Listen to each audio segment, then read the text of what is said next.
जय श्री जगन्नाथ आज new mini blog को आपण मानक स्वागत। मु आज सकाळु उठू उठू सुशांत धटपड़े उठी बसी पड़ली। oh तापर देखा लाइन नहीं, फोन रे चार्ज भी नहीं। काली राति रे दिव्य फुटबॉल खेलुले, फुटबॉल खेलु खेलु गोड़े फुटबॉल हो गला। रमेश सेबारे तापर आम चली गलु दहीबरा खाइबा लगी। दहीबरा खाई पी सारी आसला बेलू रूम रे शिव तांकर भाषण प्रतियोगिता पूरा टेंशन ने अच्छा।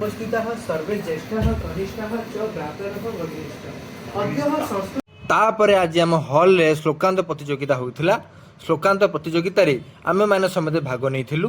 तापर प्रतियोगिता आदि कार्यक्रम सरीबा परे आमे माने समेत आम रूम को चली आसिलु। रूम को आसी देखिला बेलू आम सुशांत महाशय बिरियानी आनी पहुंच जाइछंती। तापर आमे फटाफट बिरियानी की दाढ़ी बुड़ी खाइबारे व्यस्त। बिरियानी खाई सारी आम प्रतीक आ दिव्य दुईजन जाक हजम करिबारे व्यस्त। आज ब्लॉग तो एतिक रे। जय श्री जगन्नाथ।